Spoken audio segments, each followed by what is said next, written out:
So we're all familiar with comments. We've had them in HTML, CSS, JavaScript, Python. So this is just the way to do it in C#. So go ahead and start the practice and raise your hand once you're done.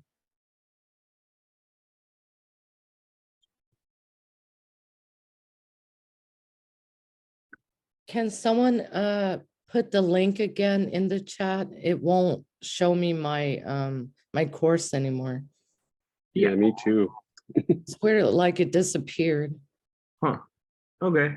That happened to someone else too. So there you go. Me. Okay, cool. I can't see it either. I had to use your link too. Oh, okay. Well, I guess we're gonna have to be using that link.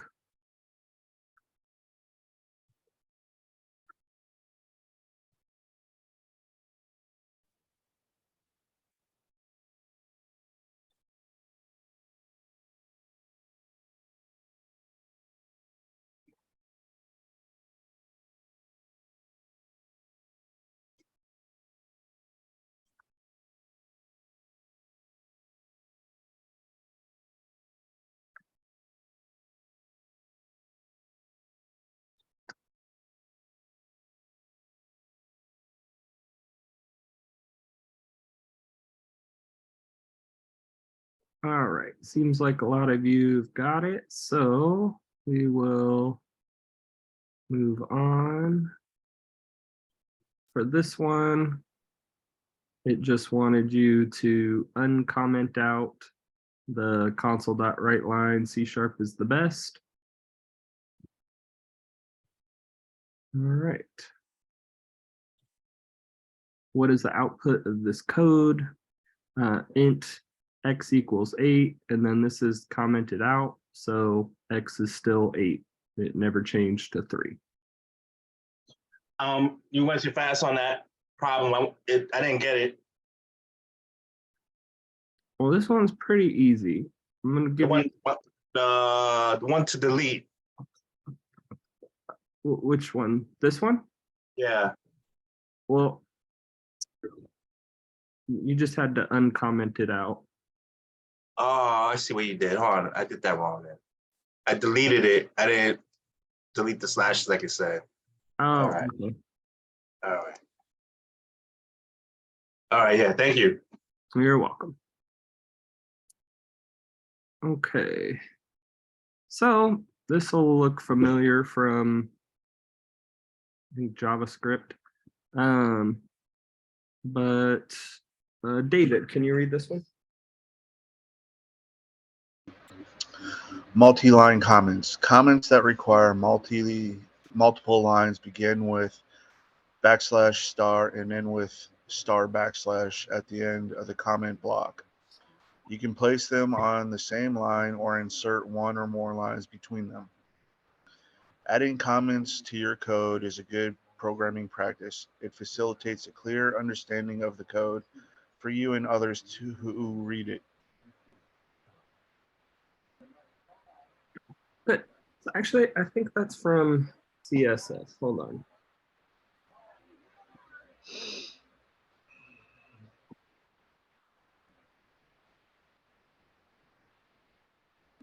Yeah, it's CSS that does the same thing. So, all right, go ahead, answer the next question.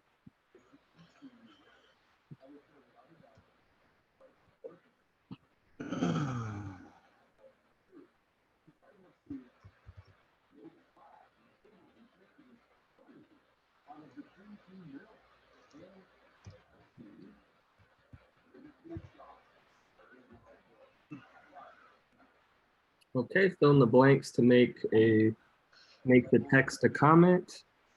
We'll just / ****.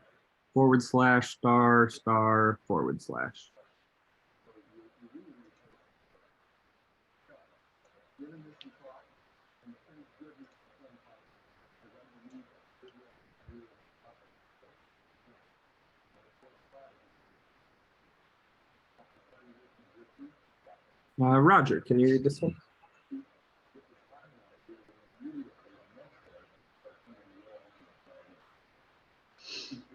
The var keyword.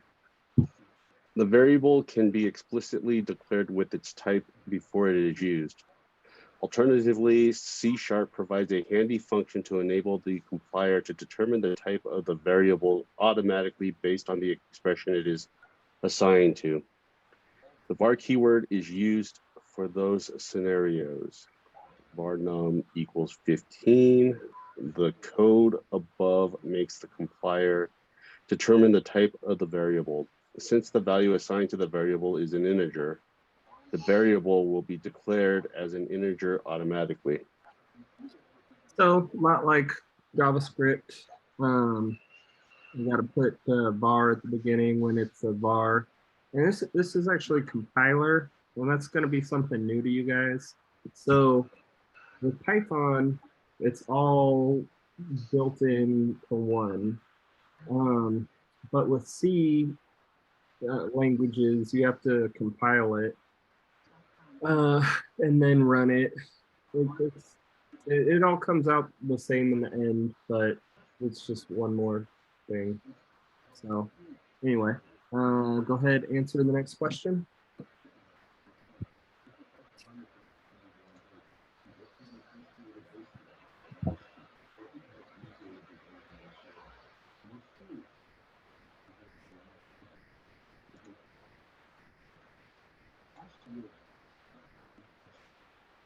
Okay, what is the type of the temp variable 14.55?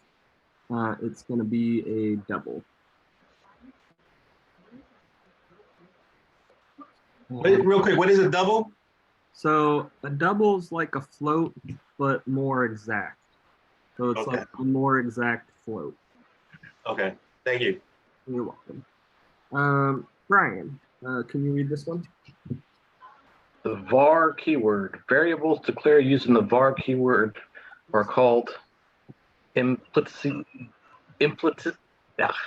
types variables. Implicit type variables must be initialized with a value. For example, the following program will cause an error. Var num equals 42.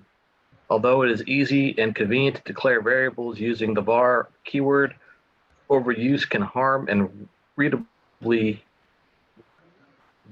readability of your code. Best practice is to explicitly declare variables. So no. It's not going to really mess up the readability of your code. Like it's going to be fine to use var as much as you want to use var. But and this is, so it's implicitly typed variables because it's implicitly, it's like implied what type of variable it is based on what type of data that you're giving to it. So, all right, go ahead and answer the next question.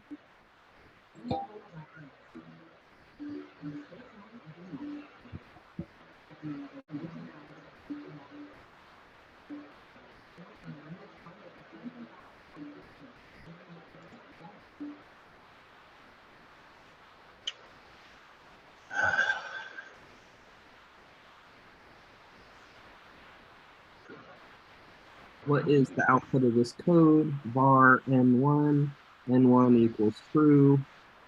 No, that's going to get an error because it would have had to been var n1 equals true since it's a variable. It doesn't know what type of. So by doing this, like by doing like int, right, or int 32 or whatever, right here, and before putting data into it, what it's doing is it's allocating memory for to be used at a later point, right? But if it doesn't know the type, it doesn't know how much memory to allocate. So, and it's allocated differently for different types, right? So that's why with variables, you have to do it all at once as opposed to other things where you can just define them that they exist first, like ints or floats or doubles or whatever, and then add the data later. So that's why. Any questions on that? Okay. Yeah, C is all about like C, well, okay, this is C sharp, but C languages are all about like saving the most memory and not wasting like any memory and everything. Like I said, this was back when it was like computers had like no memory. They had like a megabyte. That this stuff came out. So like, yeah, I'm sure you all remember. Like I remember as a kid, like my first computer had like 8 megs of RAM or no, not RAM of memory or something, or maybe it was, I don't know, it was the Apple IIe, whatever that had. I know it was pretty low. And then when I got like 100 megabytes, that was like huge. Well, shoot, this is before we were kids. This is like in the 70s and 50s and crap. So when like computers took up like whole rooms. But anyway, going on. Actually, I think C didn't come out until the 70s. Hold on, now I need to know that.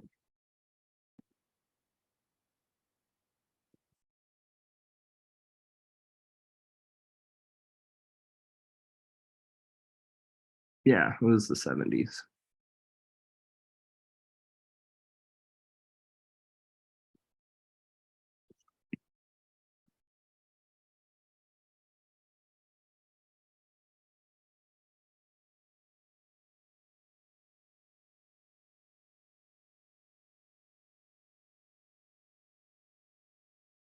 Tim, can you read this one? Yes, thank you. Good afternoon. Constants. Constants store a value that cannot be changed from their initial assignment. To declare a constant, use the const modifier. For example, const double pi equals 3.14. The value of const pi cannot be changed during program execution. For example, an assignment statement later in the program will cause an error. Constants must be initialized with a value when declared. Thank you. So this is just like JavaScript where you had to define constants that are what's called immutable. They can't be changed. And so with this, like Python's a lot different because everything's a variable in Python, right? Like you can change pretty much anything's values other than like tuples and stuff like that. But well, even that you could change. But anyway, but like with C languages and JavaScript, like they have, if you're gonna declare something that's permanently what it is, unless you're doing it as a var. So yeah. All right. Now what you can do with vars though, remember how we were just saying like vars, you don't know, or like you can't just declare it and not give it a value. Well, since it is a variable, since it is changeable, like you can declare it and make the value like 0, or like make the value like an empty string, right? And then change that string later.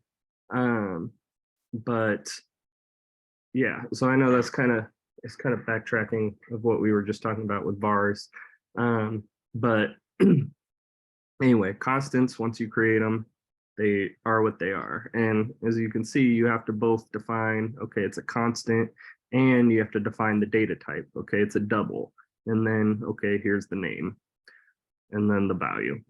So, all right, go ahead, answer the next question.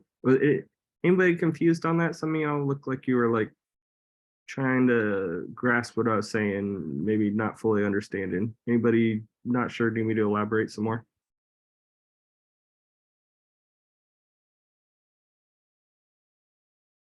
Nope. Okay. All right, go ahead, do the next question.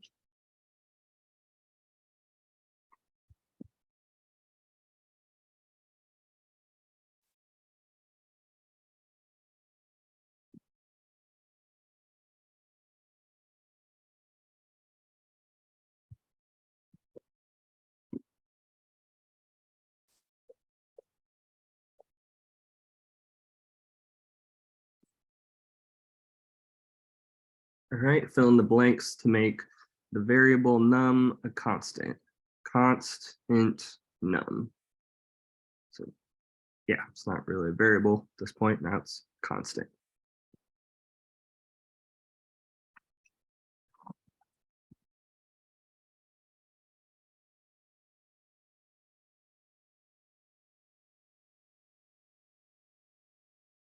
All right, as in all programming languages you've learned so far, you have arithmetic operators. So,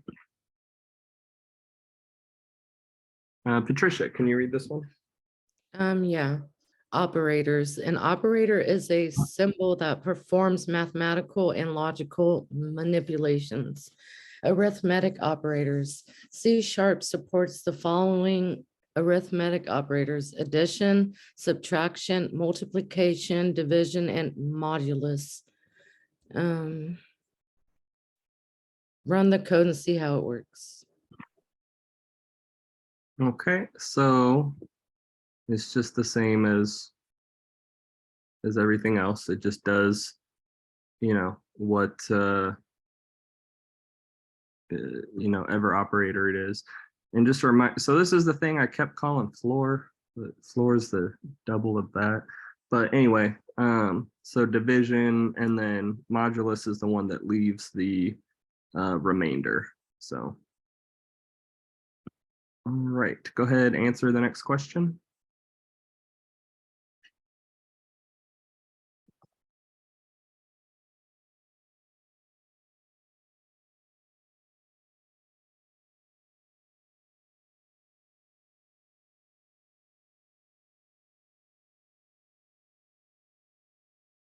All right, fill in the blanks to display the results of the multiplication of x and y, x times y, and then right line z, because that's what it was.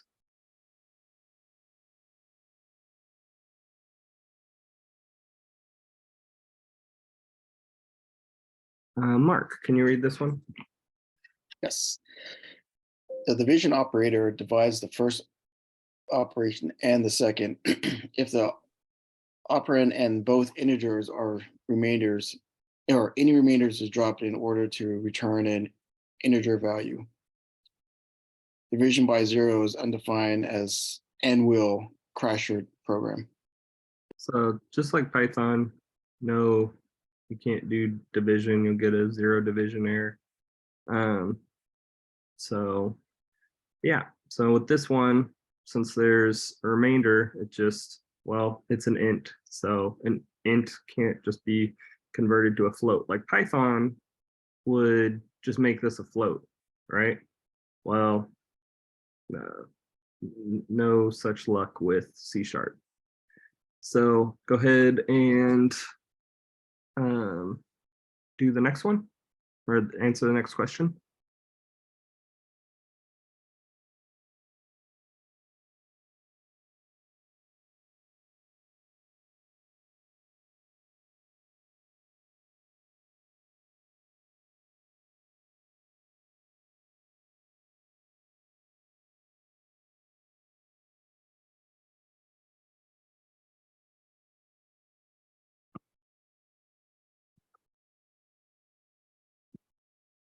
What is the output of this code? 16. So x is 16. So 16 divided by y is 5. So divided by 5 goes into it 3 times and just gets rid of the remainder.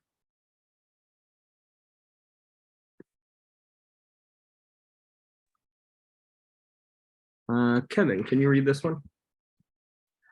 Modulus. The modulus operator is informally known as the remainder operator because it returns the remainder of an integer division.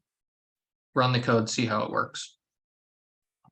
So we're all familiar with this. It only gives you the remainder. So set 25 divided by 7 is going to give you, it goes into it until it's 21.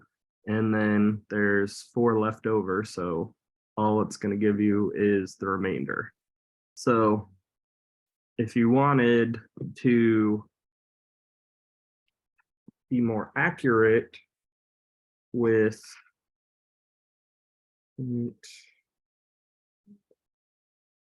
equals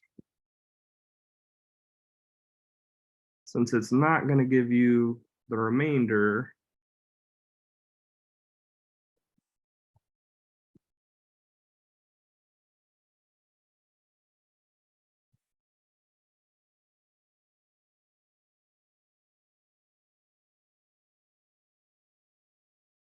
if you wanted to divide 25 by 7, right, you would get, I mean, honestly, you would just do it as a float.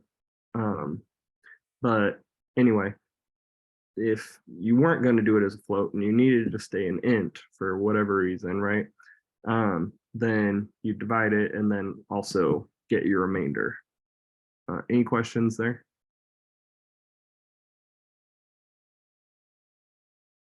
Okay, go ahead and work on the practice and raise your hand once you're done.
Okay, most of you are done with that. So this one, they just wanted you to do the modulus of 142 by 15 and then print it to the screen.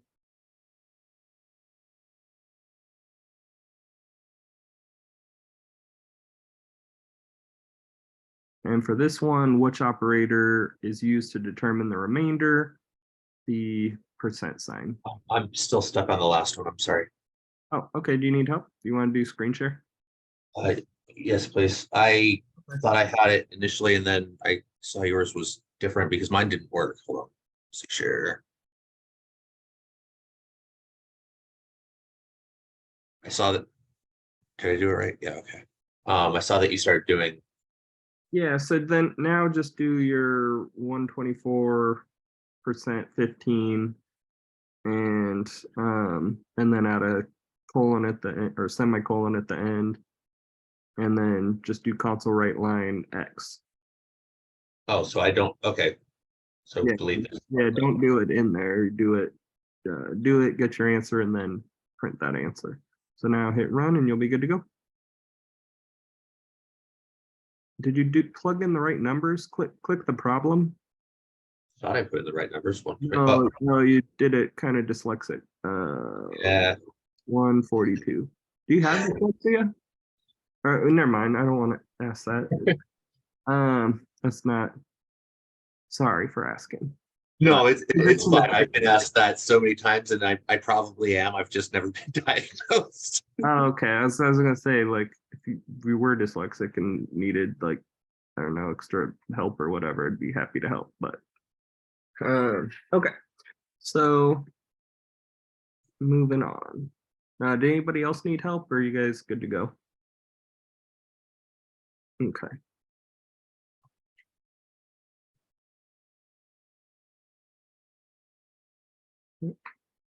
Coming up. There we go.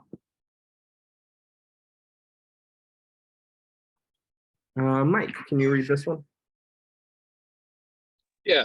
Operator precedence. Operator precedence determines the grouping of terms in an expression which affects how an expression is evaluated. Certain operators take higher precedence over others. For example, the multiplication operator has higher precedence than the addition operator. The program evaluates 3 times 2 first, and then adds the result to 4. As in mathematics, using parentheses alters operator precedence.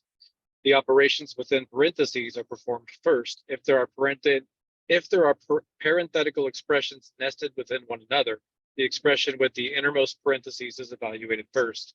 If none of the expressions are in parentheses, multiplicative operators will be evaluated before additive operators. Operators of equal precedence are evaluated from left to right.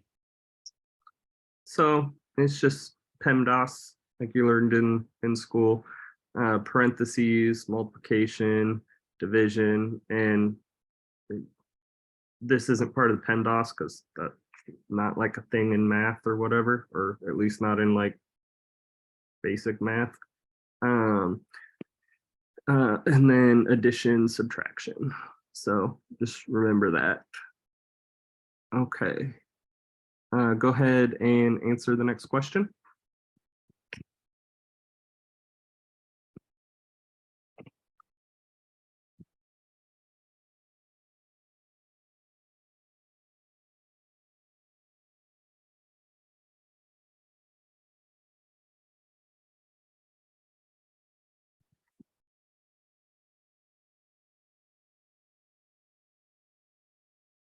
Fill in the missing parentheses to have x equal 15.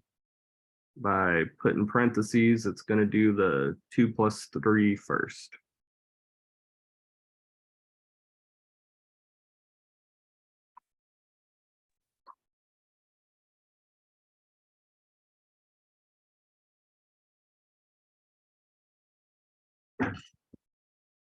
Will, can you read this one?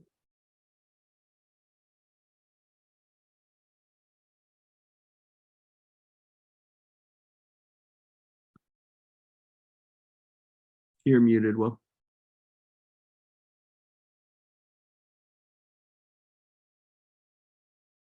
You're muted, Will.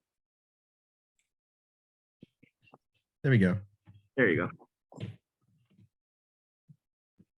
Assignment operators. The assignment operators assign the values on the right side of the operator to the variable on the left side. CPROM also provides the compound assignment operators that perform an operation and an assignment in which one statement, for example, run the code and see how it works. So I'm sure you guys all remember plus equals and minus equals. It just takes whatever it is, whatever currently it is, and just adds that number to it to save you from having to do x equals x plus whatever the number is. Go ahead and answer the next question. As you can see, most programming languages are pretty similar, and that's because computers are built with like machine code and like processors that can only process like certain things, right? Like they can process like, okay, if this is translates to true, and if like addition, subtraction, and if blah blah blah blah blah, right? Like there's only so much they can do. So that's why you're going to see a lot of repetition between all different programming languages.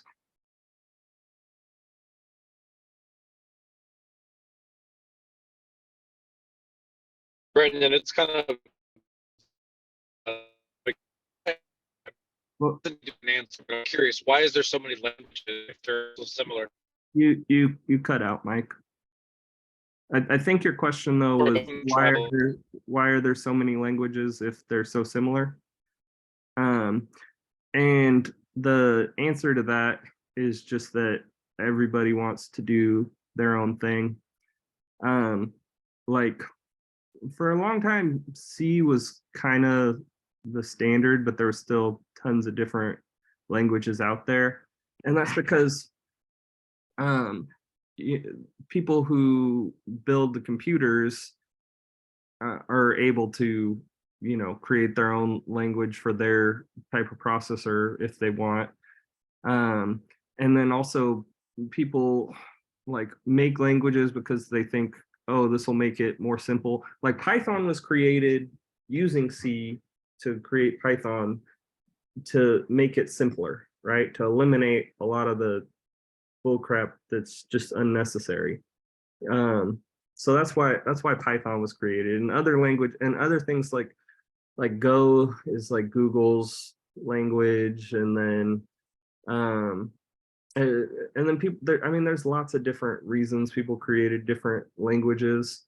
Like PHP was more created to be like working with like web stuff, to be like a web language. But there's like thousands and thousands out there because I mean, anybody could create a programming language if they want. They could take C and then or something other than C or even machine code, and then just like write something to interface because they think they're doing it better or whatever. But there's only so many main languages that you're gonna. Oh, and like I was saying with the people who create computers can make their own thing. Like Apple created Swift. They used to use Objective C, and that's why Swift is so similar to Objective C. But they decided, okay, we're going to stop using Objective C, even though lots of people use it, and switch to Swift because we want to do our own thing. And like I was saying about Google's language, they want to do their own thing. They want to, like, I don't know, everybody thinks they can recreate the wheel better. And so they do. And yeah, does that kind of answer your question, Mike? Are you there, Mike? Did we lose him? Oh, thumbs up. Okay, cool. And Brian says for money. That's why they created them. Well, I don't know about for money because you don't really make money off of programming language, because if you had to charge for your programming language, like for people to use it or whatever, then nobody would use it. And so there's not really a lot of cash incentive towards making a language, but it's more probably ego more than anything, really. Like, oh, I want to create something everybody uses because I can do it better. Like, I don't know. All right. So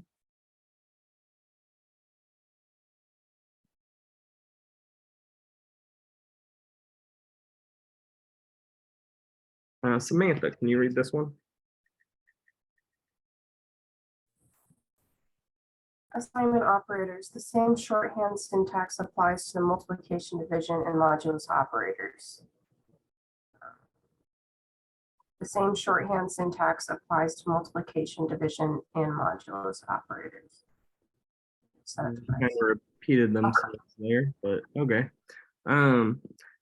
So again, we're all familiar with all these. It just does the same thing, like plus equals, except instead times equals, so on and so forth.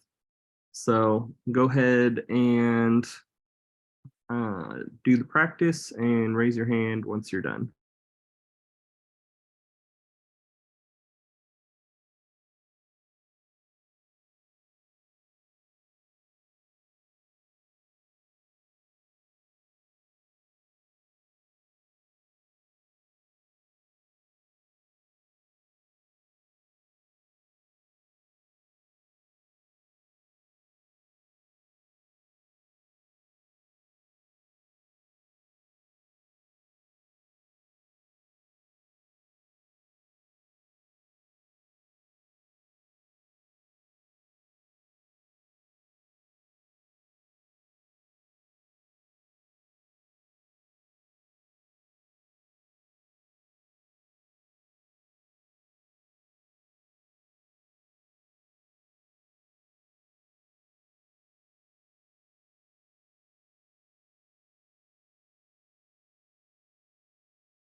All right.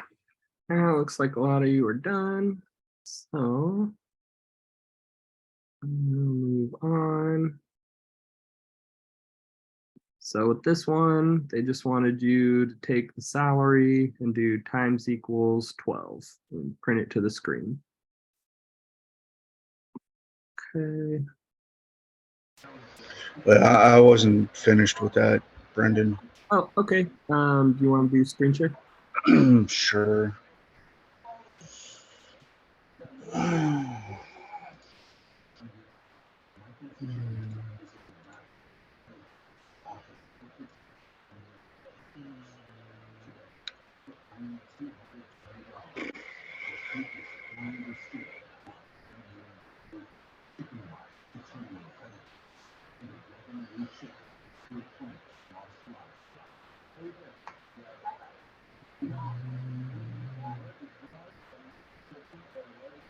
But am I sharing? No, not yet. No.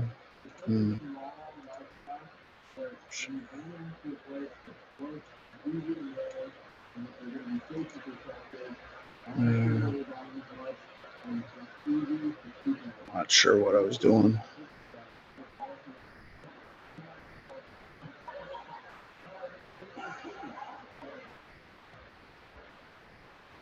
You see my screen?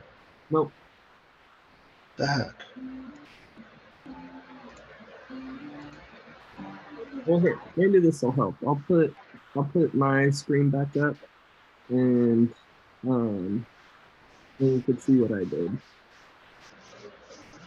So you see, just took the salary that it gave you, and then just did salary in the console dot right line salary times equals 12. And just let me know once you got it. All right. Oh, all right, you're good, or you'll let me know. No. I was just saying. Okay.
The heck?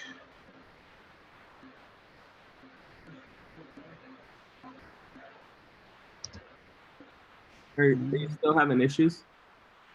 Yes, I am. Why? Um. Let me try screen share again. Okay.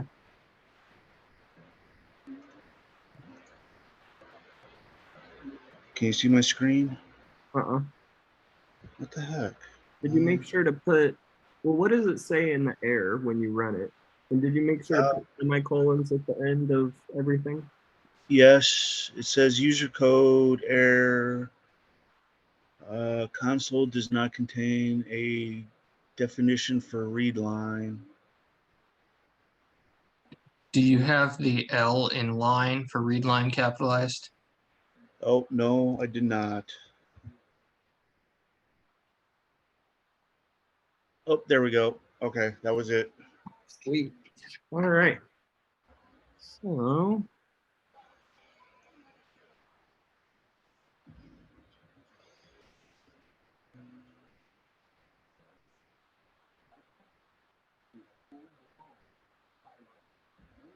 and fill in the blanks or fill in the missing part of the following code to divide x by 3 using the shorthand division operator.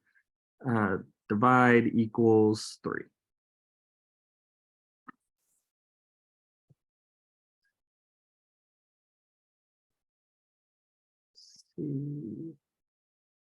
Ayani, can you read this one?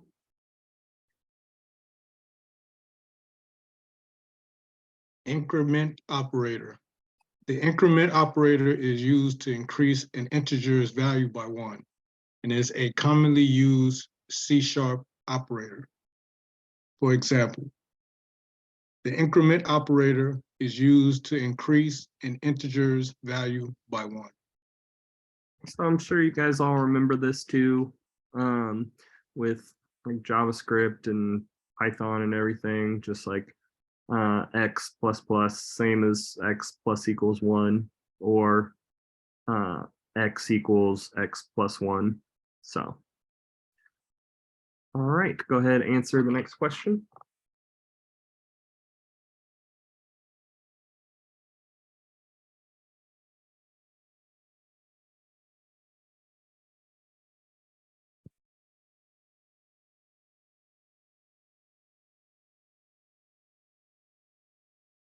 All right, what is the output of this code? Int x equals 6, x plus plus, console right line, x is now 7.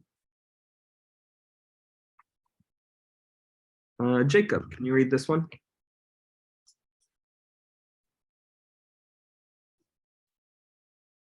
Yes, prefix and postfix forms. The increment operator has 2 forms, prefix and postfix. Prefix increments the value and then proceeds with the expression. Postfix evaluates the expression and then performs the incrementing.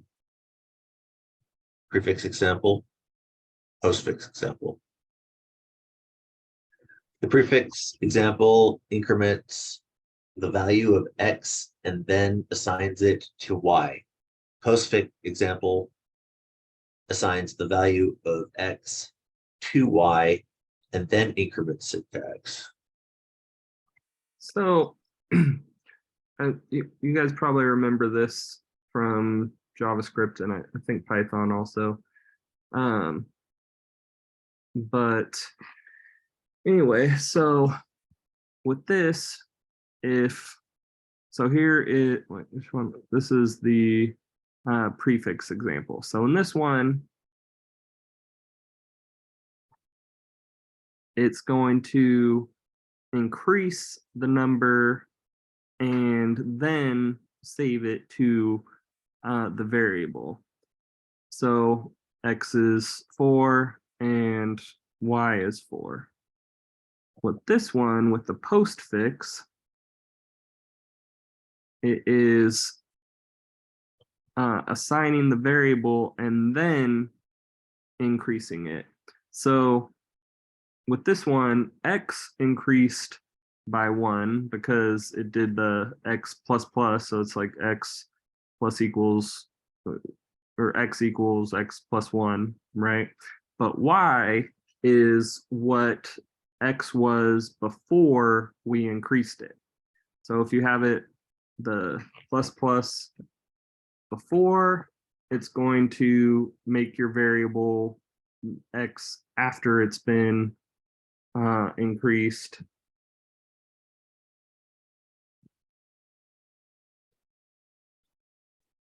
And if you have it after, it's x, or your variable y is what x was before you increased it. So any questions on that? Okay. So go ahead and answer the next question.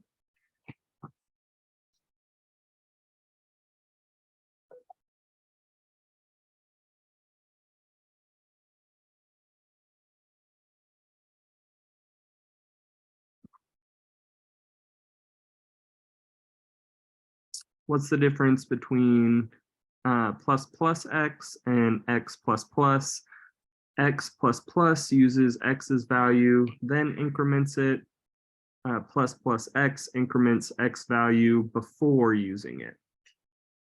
So just think of it like this, like it's Yeah. before, so it's incrementing it before using it. After, it's going to give you the value and then increment it. David, can you read this one?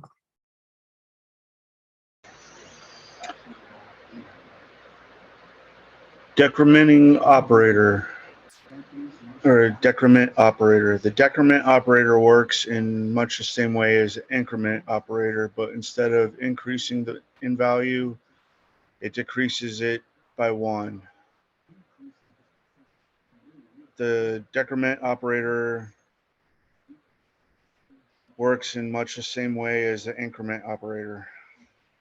Yeah, so same thing except -1 instead of +1. So answer the next question.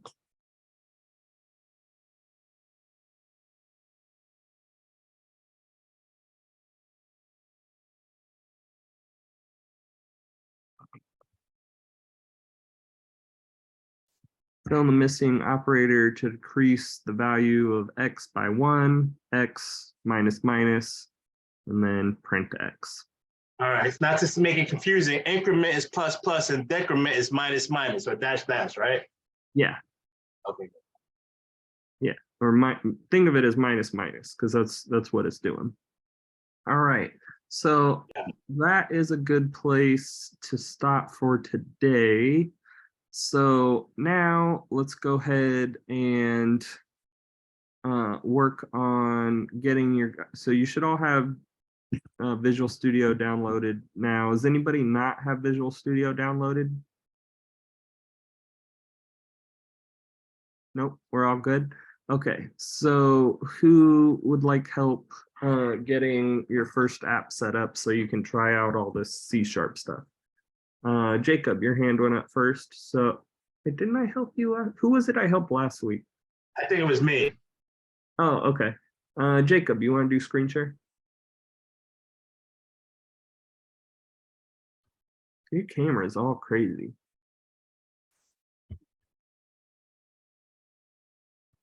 Okay, so have you created a new project yet or not yet? No, I just finished when I downloaded it, it said there was an upload. There was an update that I had to acquire, so I just finished updating it. Oh, okay. Can you pull it back up? It disappeared. Which part are you looking for? Where you just were. The Visual Studio installer? No, the Visual Studio itself. Okay. Can you see that? No, do you have two screens? I do. Oh yeah, you'll have to drag it over to this one. Which screen are you seeing? The one with the picture, it says Maui 09 March 21. Oh, that's weird. You're not seeing the, okay.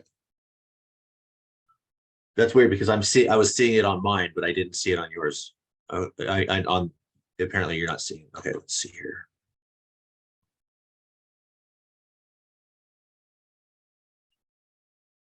Okay. So now do create new project. Okay, so create new project. Did you do it? Because I'm not seeing anything happen.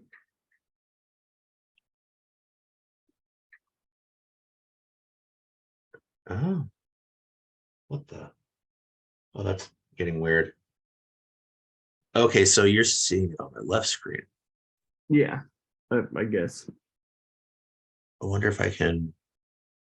You should be able to drag it from your right screen to your left screen, right? There we go.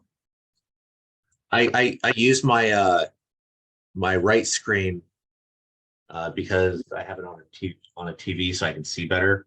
Oh, okay. I have a hard time with my the regular monitor. Okay, so you should be able to see that now, right? Yeah, yeah. So click create new project. Okay, and then scroll down. You want Android.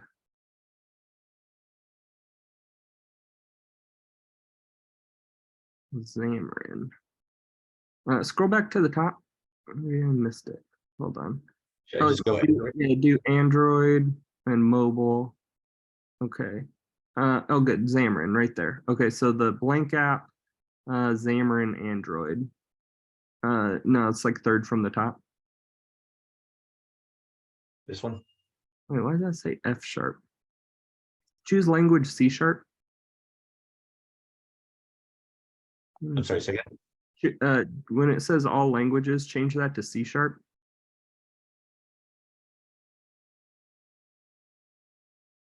Okay. And hold on.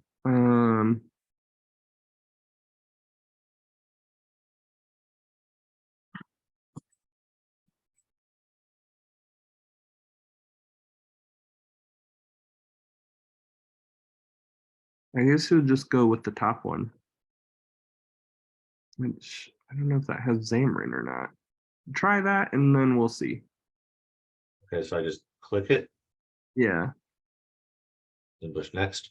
Uh-huh. Okay. And just hit next.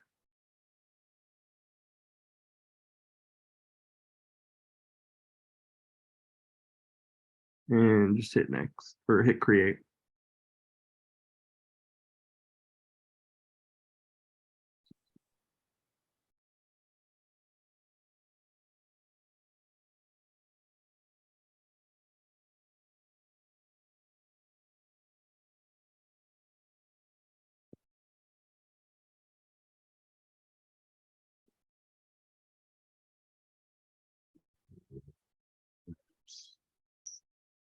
Hey, Brandon, can you hear me?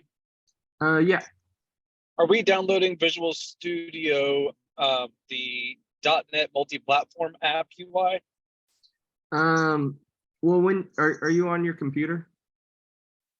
I can, Yeah, I'm driving down. I mean, I'm in the passenger seat. But because I can show you which one we're doing. So yeah, once I get him going, I'll show you which one to download. Okay. Okay. Yeah, close that. Or yeah, accept. Okay, click on Android manifest XML. Where is that? It's down 4 from where you're at. Right there. Yeah, click that. Oop.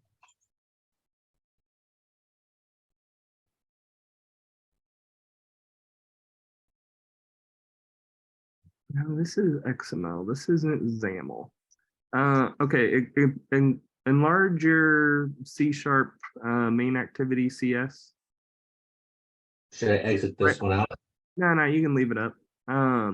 So yeah, close or just close it. It's fine.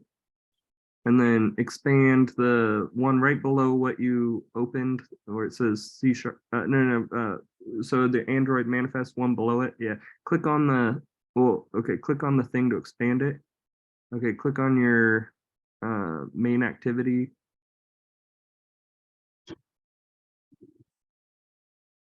Okay, that's literally just the C#. Okay, this isn't what we want because you want to be able to use XAML. You should be able to do it with C#. Okay, so do File, or go to file and do new and do project. Okay, click C# and see what other options it gives you. Oh, go down the bottom, XAML. Yeah, there we go. What? Why does it not let you do that? I think it's because it's a PC. Oh, change it from Android to iOS. I think that's what, well, no, that's not going to work because you don't have a Mac to do it. What? Why is it all platforms that's giving you nothing? Yeah, it's not showing anything for any of the platforms. Okay, change it from mobile to, we might need to download something else. Go to the top, just check all project types. Oh, maybe.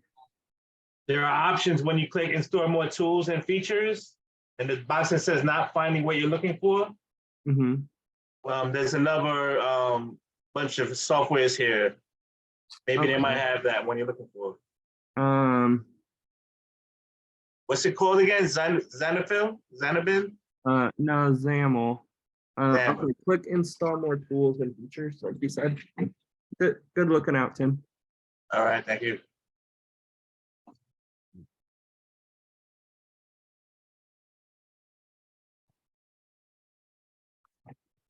Okay. And scroll down.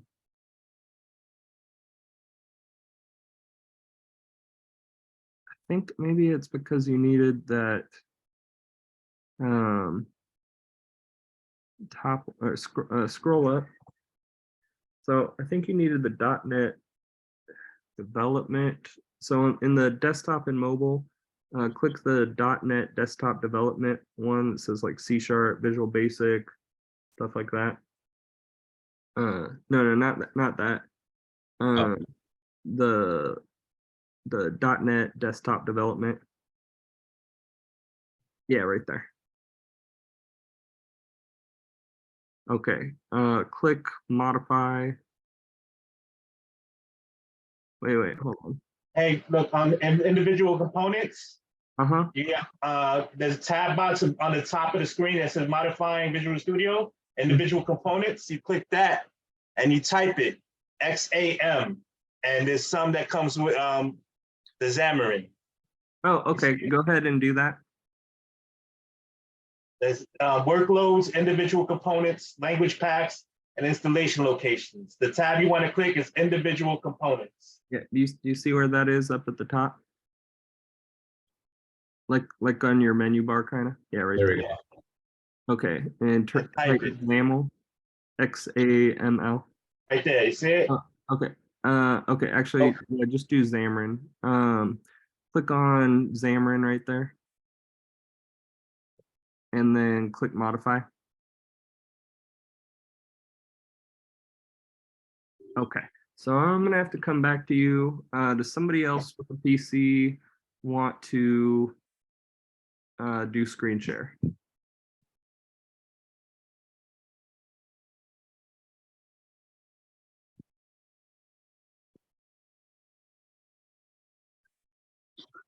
I mean, you all need to get it set up. Okay, anybody with a Mac want to do screen share? Yes, me, please. Okay, can you do screen share, Patricia? Yeah. It's gonna be easier for Mac because Wait, it's more. Am I sharing? Yeah. Wait, did you just do? You just did. Okay, we want to actually. So do new. Go to file and do new project. Because you're gonna want, so choose multi-platform, choose app. This is much more straightforward. And then choose tabbed app. And then continue. And then just make up a name. And continue or create. So as you see here, see at the bottom how it has Android and iOS. So that's what you're going to want to do. And that's what everybody for Mac is going to want to do, what you just did there. But let's go ahead and show you where to play around with your C#, because that's the point of that. That's the point of this. So go ahead and click on app.xaml. Here. Yeah. Yeah, expand that and click app.xaml.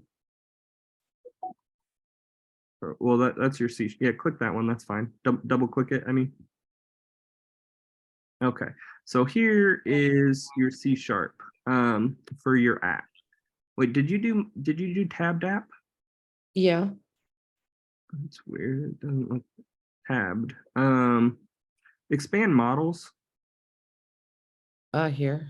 Yeah, and expand view models. Oh, view models. Oh, Yeah, down here. expand both. Okay, there you go. Okay, so click on about view model.cs.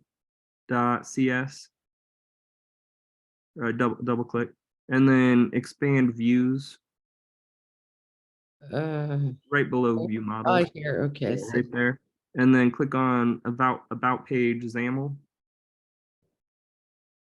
Okay, so this is XAML. You're going to be learning this. Don't worry. We're not going to take the time to learn as much as we did with HTML. Because a lot of it, and we'll cover more of this once we get done with C#. We're going to cover a lot of things once we're done with C#. Like we're going to cover just a lot of things that none of these courses taught you. That's more like advanced stuff, and this is one of them. But anyway, so labels, you see where it says like label text? Well, that's like printing text, kind of like a paragraph or just writing text in HTML, right? So, and let's actually go ahead and see. Okay, so first you're gonna have to do your updates. So hold control and click on dependencies.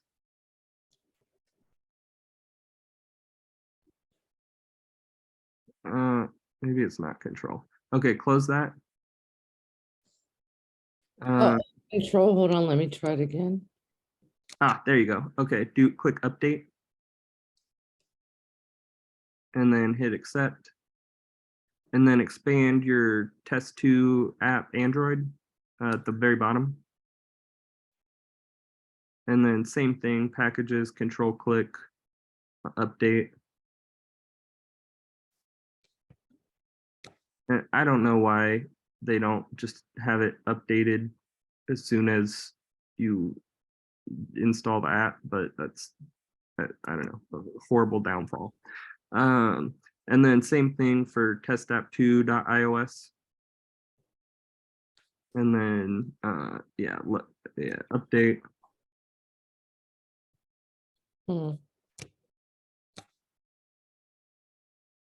There you go, and accept.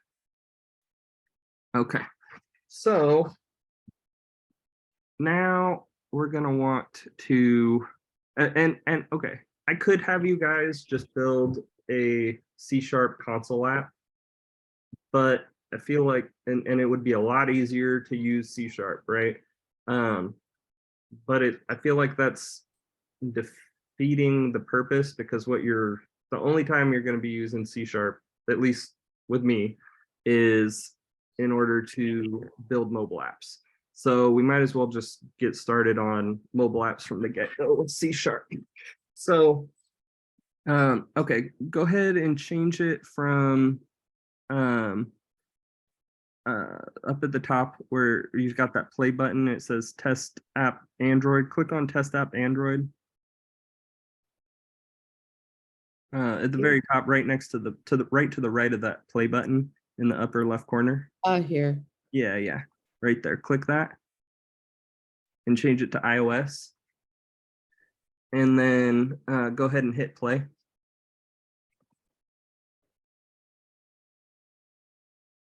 And this is going to take a minute to pull up your emulator.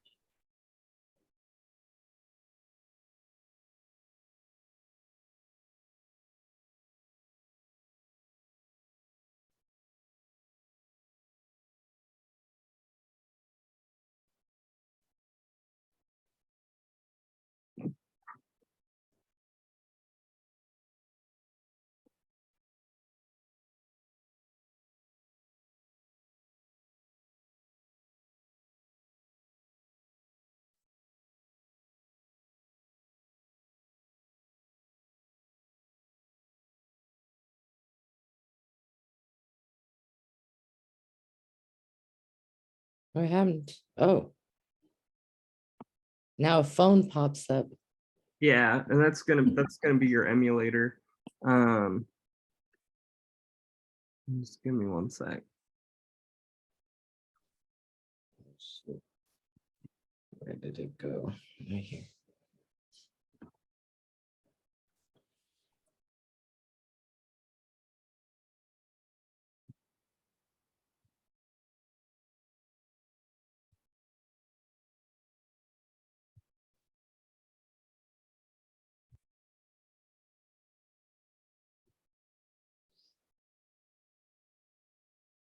Okay. Give it a second, and it should be loading the thing. Yeah, scroll to the right. It's gonna load there. It's gonna just give it time. It's your first time booting up, so it's gonna take. Oh wait. It says errors. Click into. So leave that up, but then click into. Oh no, 0 errors. Okay, we're good. Then just click back to it and just give it some time.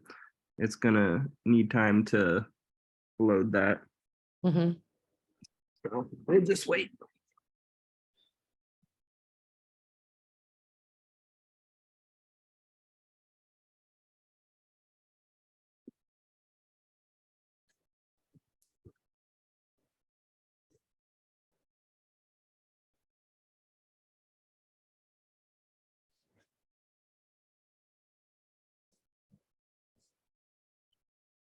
Oh wait.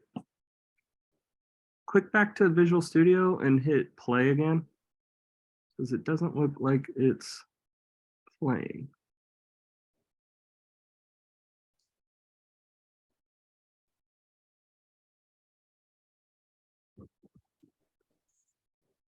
Hmm. Oh no, it's saying waiting for debugger.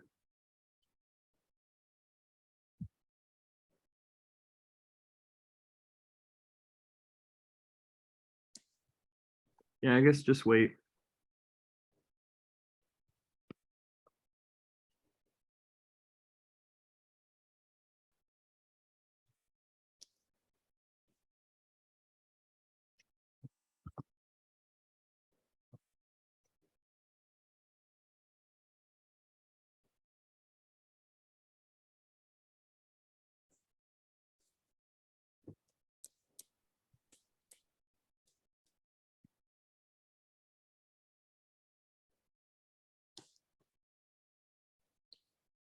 Does it usually like take this long? For your first time, yes, but after this, it shouldn't take very long.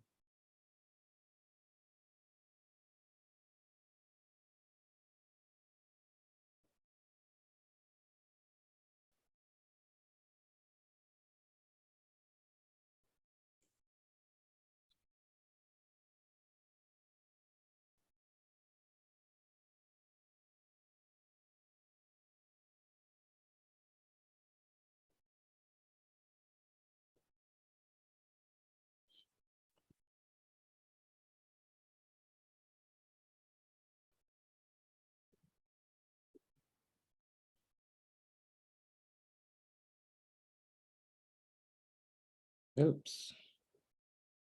All right. That is so weird how it's a phone. Yeah. Show phone.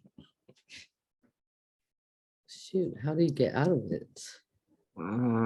Swipe up. So click on that little thing at the, just like an iPhone, like click the little line at the bottom and swipe up, Mm-hmm. like click and swipe up. Oh, yeah. There you go. Okay, swipe back. Or go to the other one, the other side.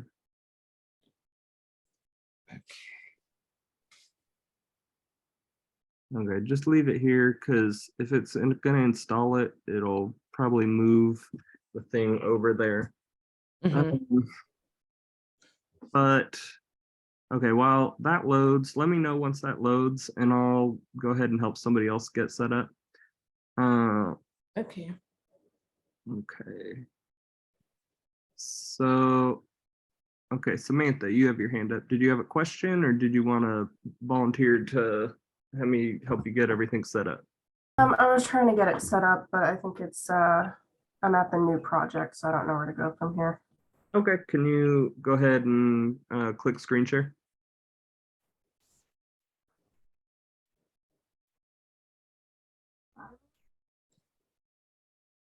Okay, so choose all languages. Oh, wait, where'd we go? There we go. Okay, so click all languages and choose C#. And then choose all platforms and choose Android. And then all projects types, choose mobile.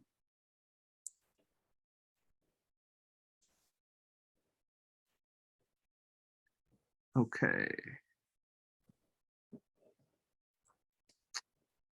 Okay, instead of choosing C#, choose XAML.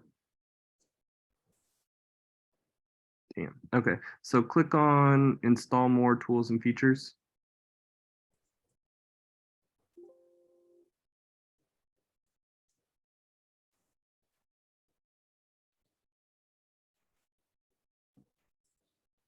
And just give it time to open.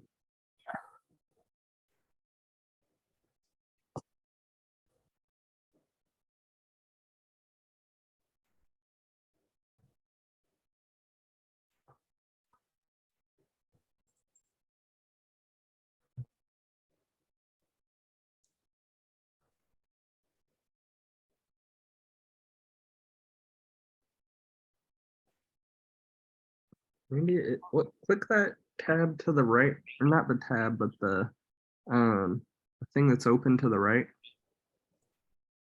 Yeah, click that. No, that isn't it. Okay, yeah, close. Okay. Yeah, I guess go back to that page. Did you try double clicking it? Yeah, click that that's opening. Let's see. That's what's called. And that's another instance of, okay, well, install, okay, so hit close and then hit modify.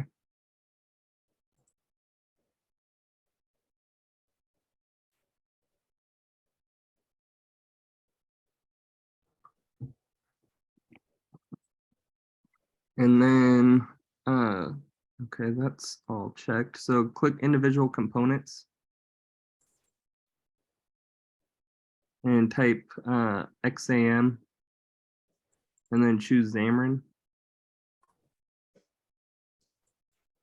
and hit modify.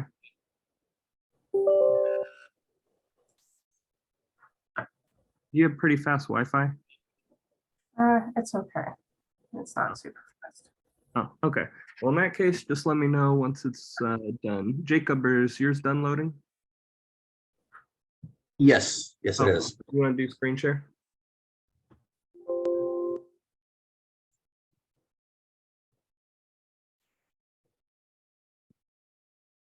Ah, okay.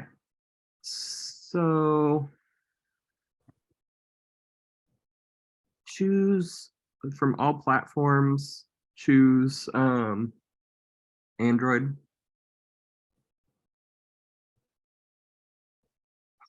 Why is it not doing that? Okay, choose Windows because you can build for a Windows phone. And then all project types, choose mobile.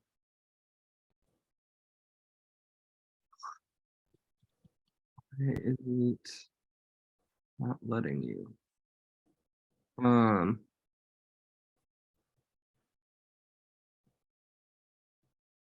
right. I'm thinking you guys just aren't going to be able to use XAML. So you're going to have to do things different. So, let's try modify one more time. And choose individual components. And type Xamarin. Let's make sure we got that. Exit just XAM. Yeah, that's already there.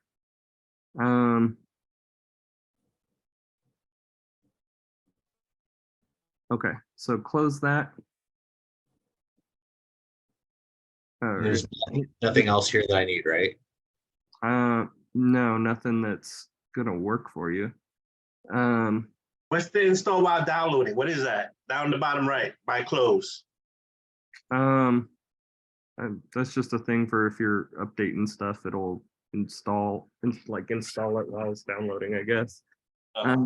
Oh yeah, I wonder if you need to restart Visual Studio. Okay, let's try that. Hit close. And close that. And then yeah, close that. And then restart it.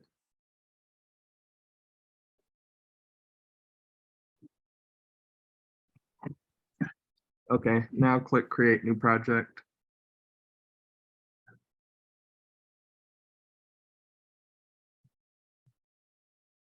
XAML, Windows, mobile, nothing. Okay, try changing it to Android.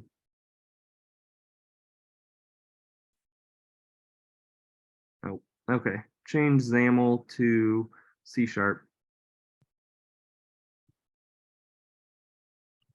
And oh, Xamarin Forms, perfect. That's exactly what we needed. My bad. Okay, the top one, mobile app, Xamarin Forms, C#.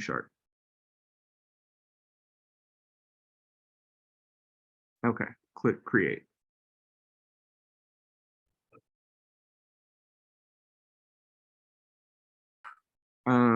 Get rid of iOS because you're not going to be able to do that right now. What is the Windows UWP?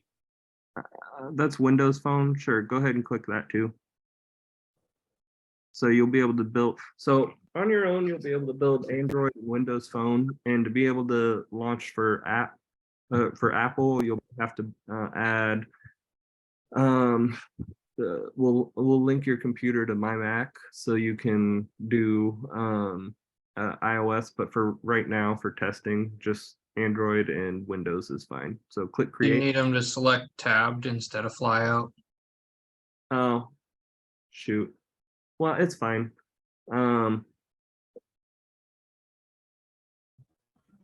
It'll be fine, but thanks.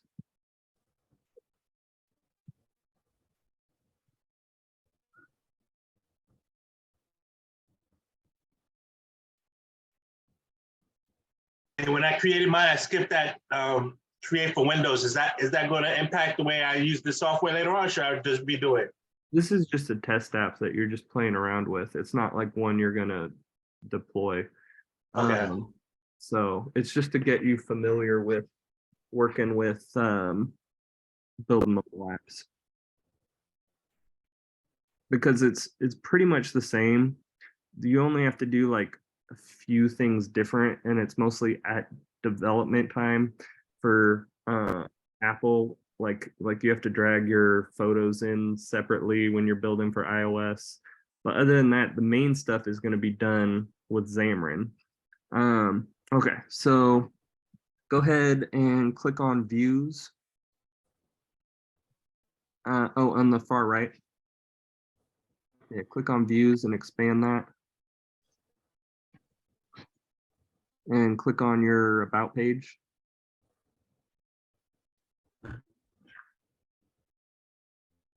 Double click it. There you go. Okay. So same thing, like scroll down a little bit.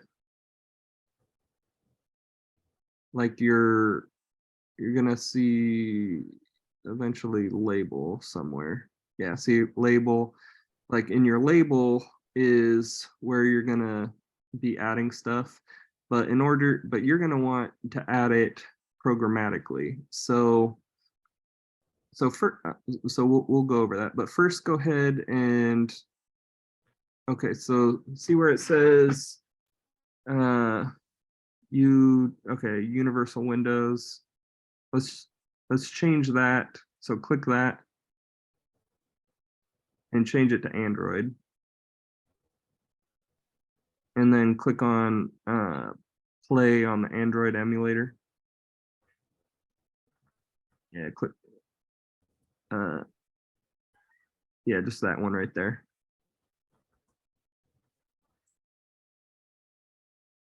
And then give it some time. Hey, speaking of time, Patricia, did that ever pull up? No. Okay, something's got to be wrong. So while his loads, go ahead and do screen share, because there's no way it's that long. Oh, we never built it. Okay, I wonder if that's it. Okay, so click back into your Visual Studio and go to the top so we can see like your like file menu and all that stuff. Okay, and then go to build. Oh, here. Yeah, and then do build solution, or actually clean all first. Let's clean it just to make sure, and it's fresh thing.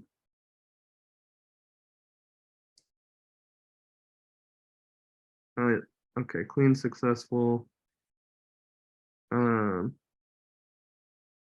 I already cleaned it. Okay, change it from iOS 14. Change that to 13 Pro Max. Oh, shoot. Scroll up. You have to go up. Oh, that's all the options. Yeah, that's all. That's lame. Okay, then just do the 14 iOS 6.2. Okay, and change debug to release and hit play.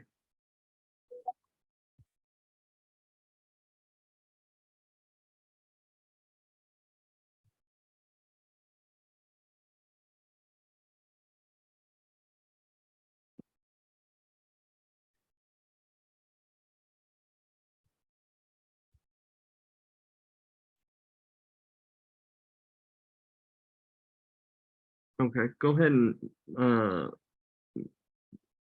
wait, what? Exit code 72.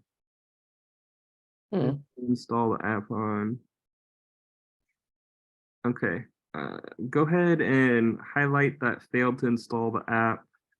Oh, I wonder if it's because no, they wouldn't do that. Make it so you can't. Actually, they probably would. Create a new file?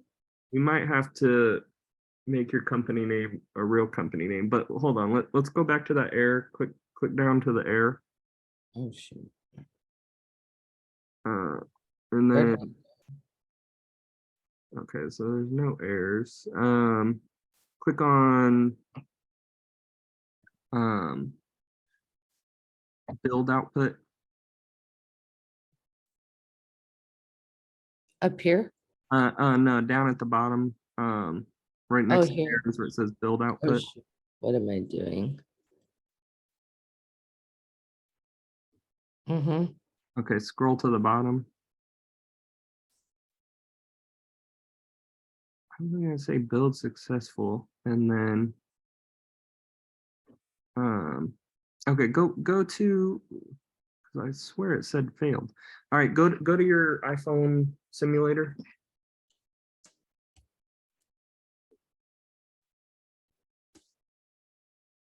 Okay, scroll to the next one. Yeah, Still no, not there. it didn't work. Close your other simulator because we don't need that one anymore. So click to that one and then close that. Okay. Just hit the X is fine. We don't want to quit the simulator. We just want to Oh. quit that instance of it. I So don't know. I can't see the X. Am I going crazy? or the red dot or it's Oh red. yeah, okay, I see it now. There you go. Okay, so now go back to Visual Studio and okay, click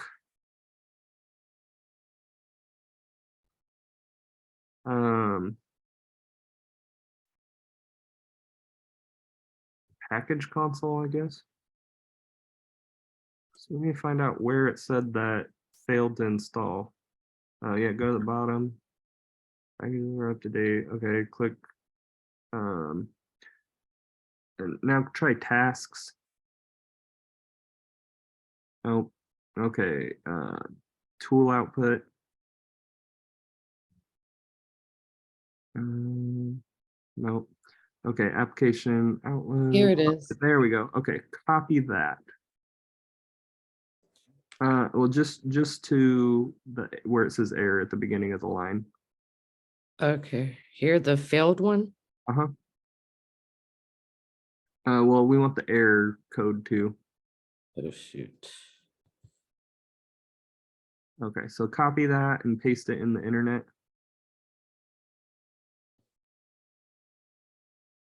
Oh wait, actually go back because it said something above it too. Well, first paste that in the internet.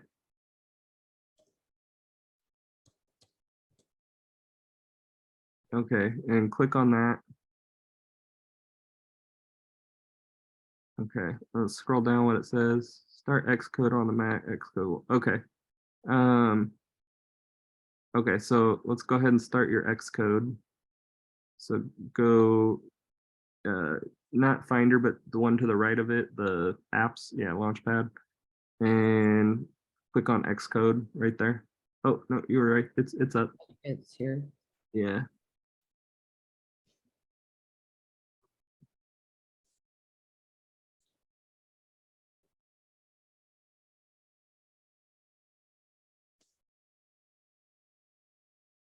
And just leave it. Okay, so go back to Visual Studio. And then oh, I know why. Well, at least I think I know why. Because it's being stupid because it wants you to specify where Xcode is. Okay, so go up to the top, like where your file is and everything. Mhm. No, like file menu and the Apple menu, all that, like the very, very top.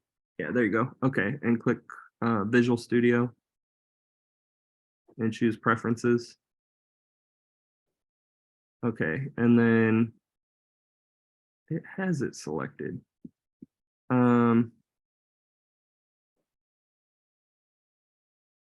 Click Restart Visual Studio.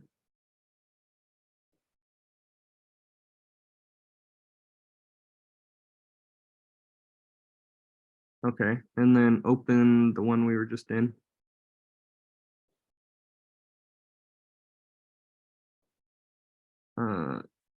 And then change it back to iPhone.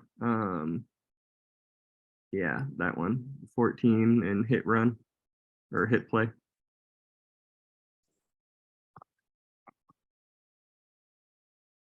Yeah, click the simulator.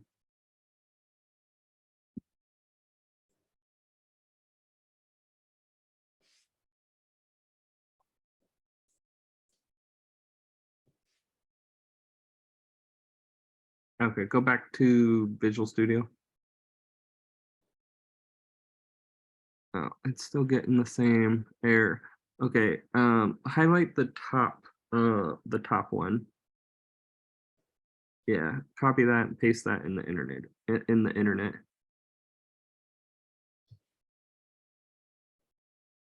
We'll leave this one up, and then go to a new tab.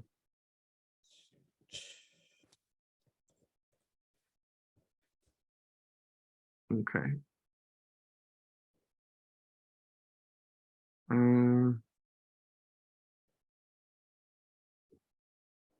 Cool.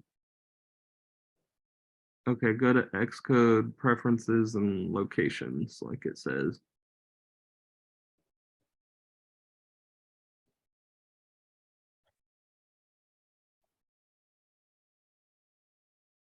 Like on the Xcode app? Yeah, Huh. where's preferences? Okay, go to the Apple. No, okay. Go back to Xcode. I think you're gonna have to open something. So do create new project in Xcode.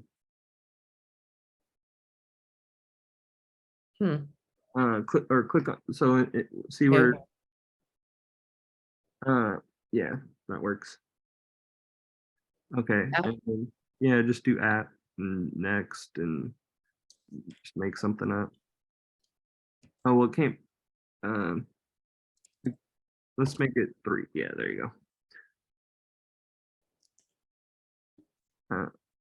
Okay, and just type Reading software.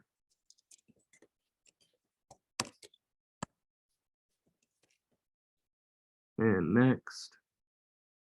And no, you don't want it on your desktop. Click on your documents Mhm. and then do new folder. New folder. Yeah. Towards the bottom of that thing. Oh. Yeah, there you go. And Okay. just type apps and then create.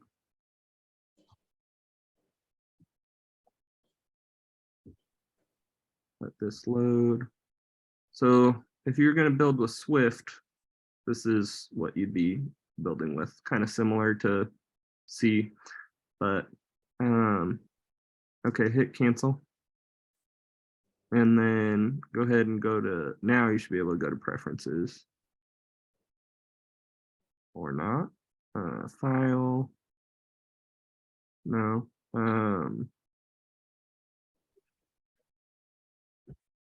Okay, Maybe settings? Yeah, go to settings. And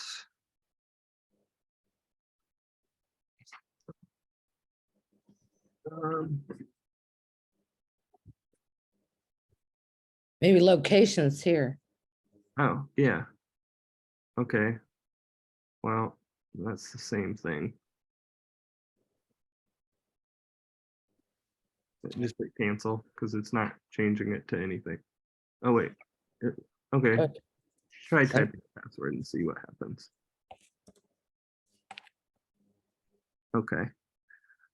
Now that we've done that, let's close this and go back to yeah, Visual Studio. And yeah, what is utility? SimCTL, what is that? Yeah, let's paste that in the internet again. And go to a different thing. Okay. A new tab. Yeah, here we go. I'll try this one. Wait,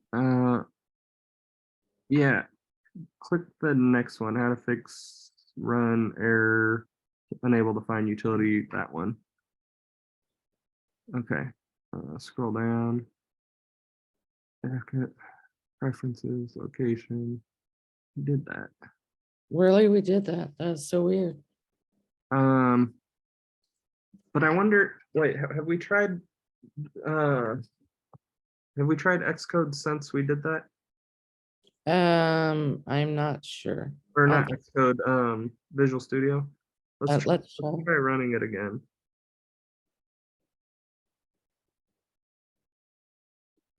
Let's just see what it. Well, let's pull up Xcode so we can see if that error pops up.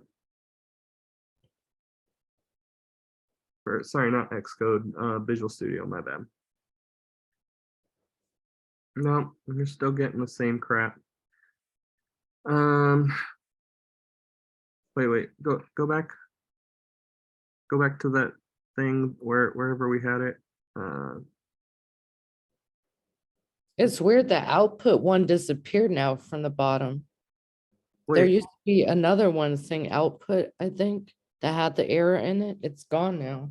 oh, well, maybe it's not having that issue now. Or, Okay. yeah, the um, output here. Let's okay. see.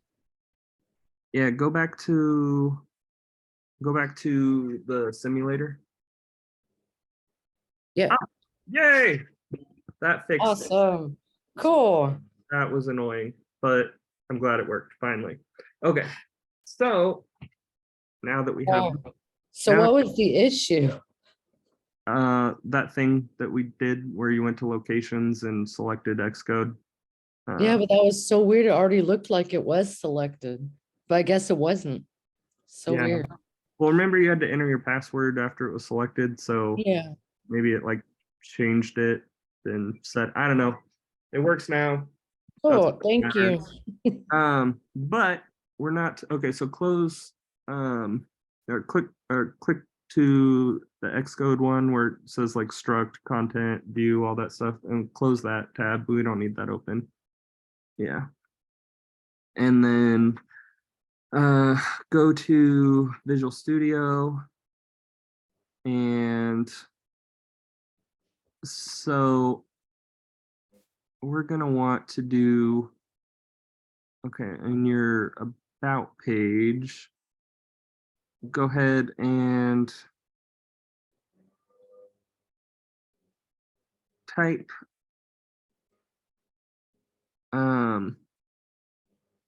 where it says learn more. Oh, actually, no, that's a span. Well, I mean, it'll do the same thing. Okay, so do learn more at, go ahead and click where it says learn more at on line 38.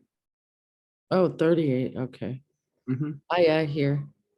Yeah, and then put in parentheses, or not parentheses, curly brackets, and type binding. I'm sorry. Can you say that again? We have I live in a condo area. They're doing yard work, so it's really loud. Sorry. No worries. Type binding Oh, binding.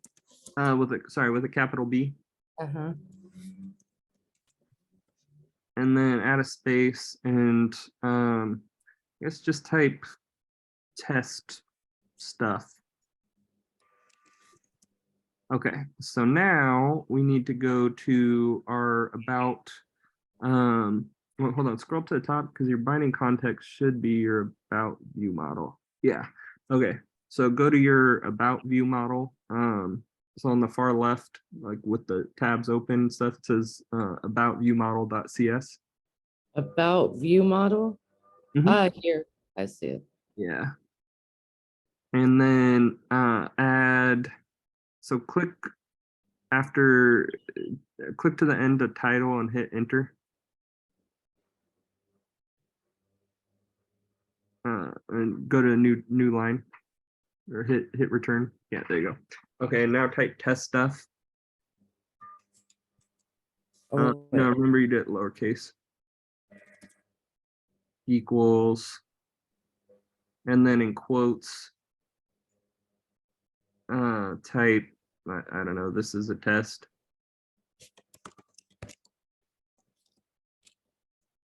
And then click to the end of the line and put a semicolon.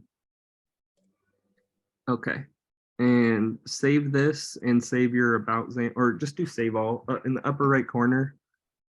Like, yeah, do file and then save all. There we go. And now go back to your emulator and click your about page. Are we on? I think we're on the about page. Click to your browse page and then click back to your about page.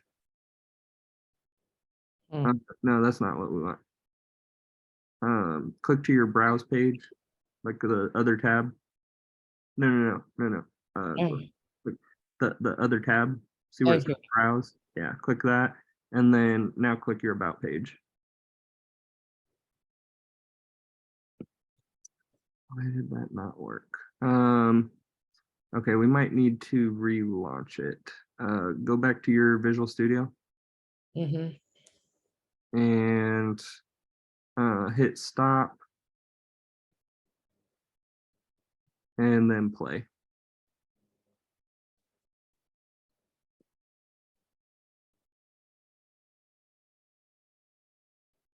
And Oh, yeah, duh. We haven't made it a thing. Okay. So go to your base view model.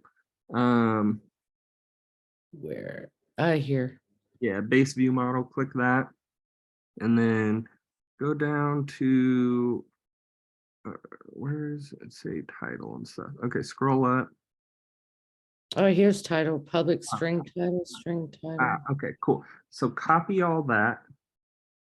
Copy lines 24 to 29. Yeah. And then click to and then go click to line 30 and paste that. Oh, line 30. Yeah. And then change title to, what did we say? Test stuff. Yeah, test stuff. Now you're gonna have to do the same thing, public screen, test stuff, because this is C# and Like you can't just every- declare uh-huh. something easily. So everywhere where it says title Yeah, change it to test stuff. here too. Okay. Uh-huh.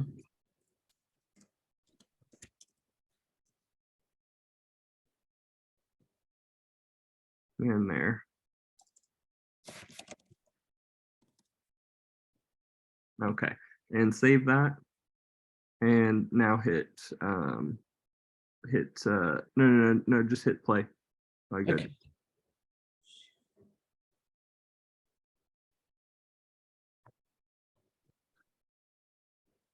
Click the builder.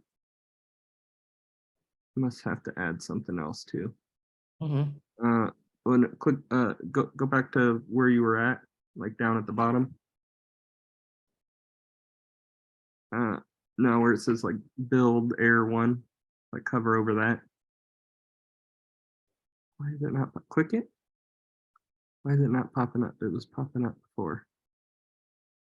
Okay, click errors. No, it's not doing anything. Okay.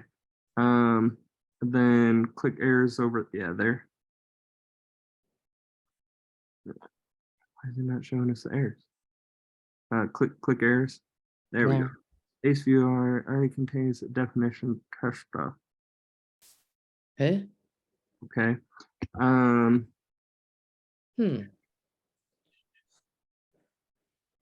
Oh, make it capital T on line 31. Okay. And now hit save, Control S, and then just hit play.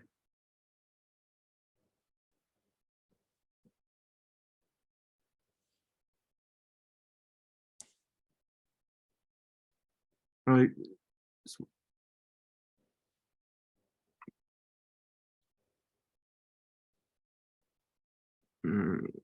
Now go it should have been loading on its own. So click back, swipe up. Yeah, and then go back to Visual Studio.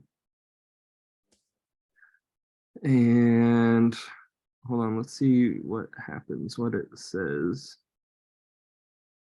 Okay, build error. So click build errors again, or build output or whatever. Is inaccessible due to its protection level. Oh, it's because we did,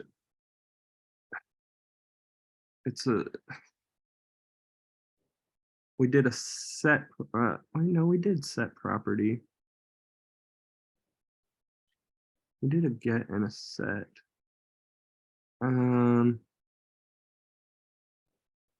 Hold on. I think it's going to want us, okay, instead of just doing equals, it's going to want us to do,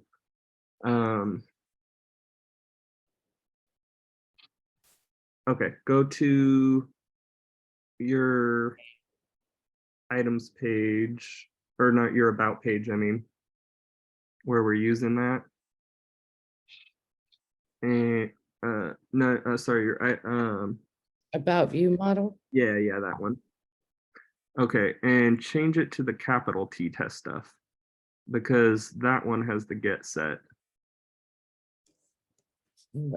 Okay, save that and then hit run and let's see what happens.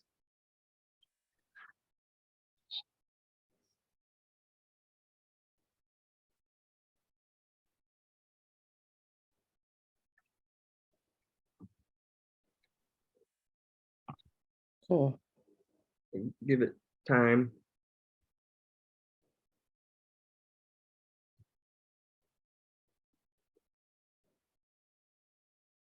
And that's, oh, okay, go back to your XAML. Where are you, Samuel? Oh, here. No. Sorry, the about page.xaml. Okay. Right there. Okay, why is it? Oh, change it to the capital T. Okay, I just need to find it. Where is it? Line 38. Okay, here.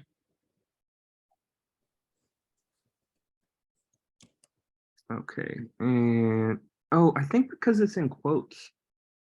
No, it should still work. Okay, hit run and let it do its thing.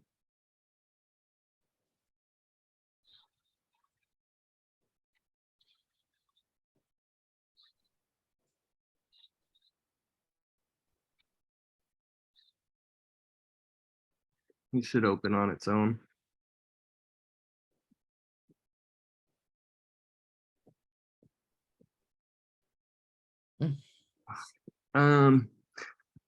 Okay. Let's go ahead and get rid of the learn more at. Go to Visual Studio and get rid of the learn more at. Here. No, I wonder if it's because it's a span and not. Hold on, I'm thinking. No, whatever. Get rid of the learn more at on line 38. Because it should. All of it inside the quotes? No, just the learn more at. Okay. Because we want it to turn black like the other one. So there we go. Okay, sweet. Okay, save that. And now hit run.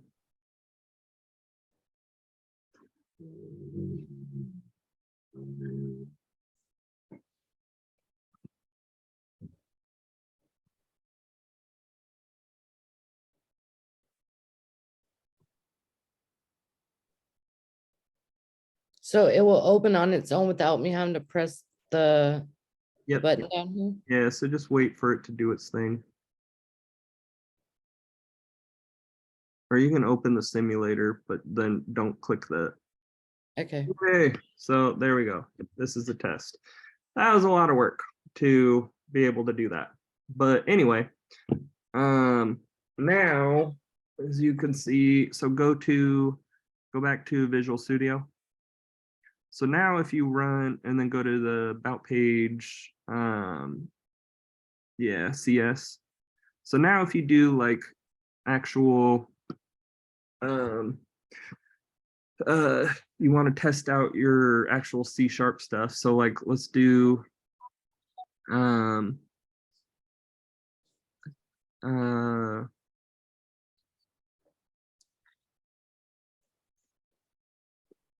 okay, let's do our operator, or like let's do some math or something, right? Okay, so click to the end of line 12 and hit enter to get a new line or return, and do int, and then just sorry, we got to name the int, and then we'll just call it x, and then equals, and then just say 2, and then your semicolon, and go to the next line, and then int y equals 3, and then go ahead and change out this is so we're not going to be able to get to PC until tomorrow, y'all. So do you want to stick around for one more second, Patricia? Yeah. Okay. So then, yeah, get rid of the quotes and type string, because we want to convert it to a string. And then in in parentheses, we'll get rid of the quotes in it. Oh, sure. Just do x plus y. And then save that and run that, or stop and run. Okay, and go to your simulator. It might have a problem with converting to string, so it might have gotten error. Go back to Visual Studio and see if it got yeah, it did. Invalid expression term string. Okay. Try just print x plus y. Get rid of the string. Still in Oh, I parentheses. think we need to do like convert to string. But anyway, you can get rid of the parentheses too. Okay. Okay, and then print that. Just hit the play. See if it gets an error. Nope. Yeah, it did. Can't implicitly convert int to string. That's why we were trying to convert it. But okay, give me 1 second.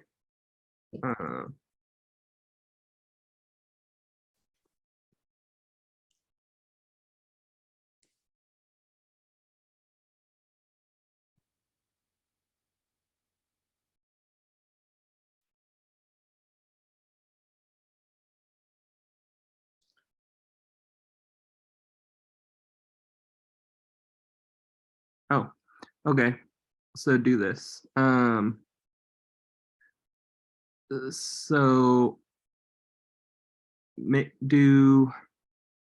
click to the end of line 14 and hit enter, and then type wait, yeah, I guess we'll have to make an int first. Okay, so do int, and then z equals x plus y, and then the thingies, yeah, perfect. And then go ahead and click on 17, the x plus y, go ahead and put z there and change it, and then put z dot to string. Oh shoot, what did I do? I don't know. Hit Command Z and it'll undo it. Hit Command Z again. There you go.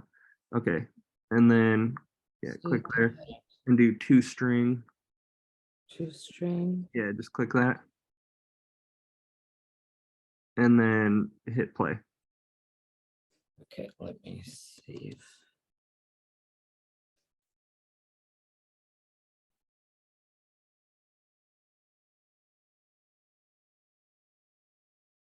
Cannot convert method group to string to non-delegate type string.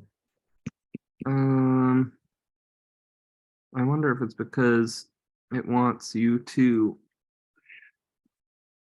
add some stuff there. Okay, hold on, give me one sec.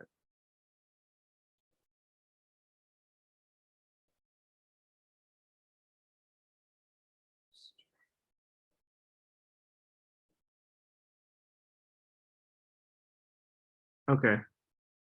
So go ahead. Oh, maybe into string? No, you should be able to take the value and then do it to string. So do so before the Z type result, or in quotes type result,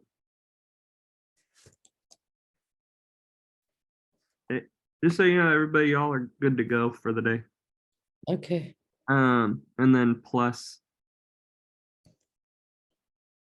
and so now try hitting run.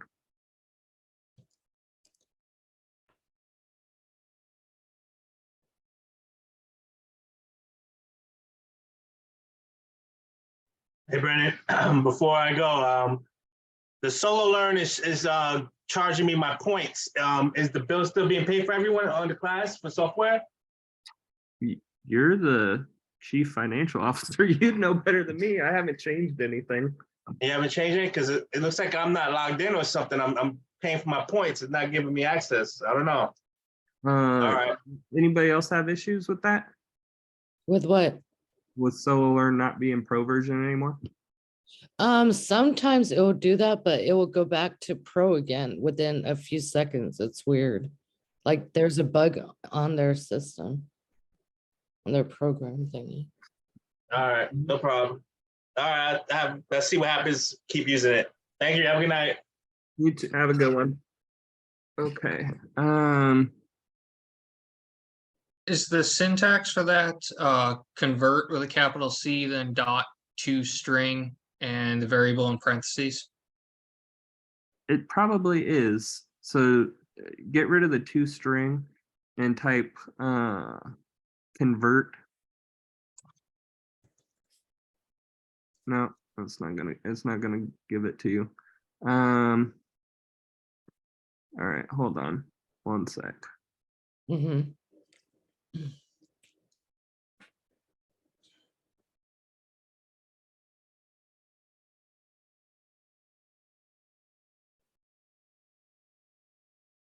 And Patricia, where was it that you had declared the test stuff variable?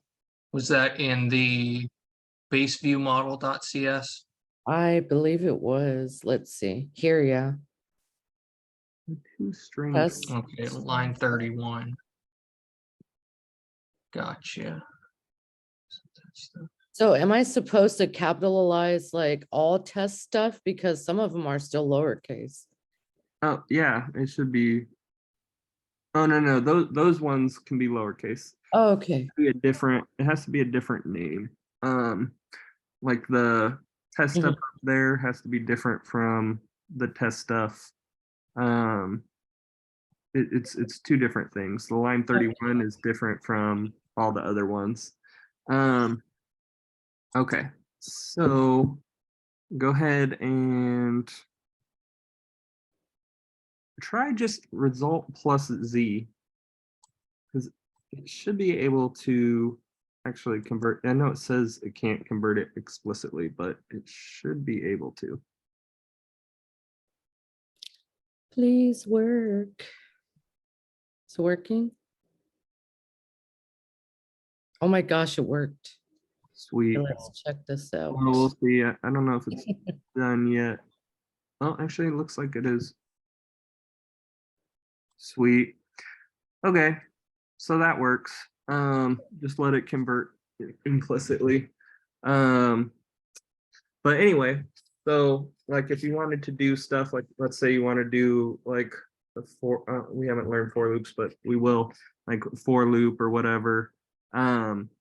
Then just wanting to print it, print your results or whatever, like that's how you would do it. Like you do the label and do like test stuff, or if you wanted to create a new instance of something to use, you would add something new to your base view model, and the same way.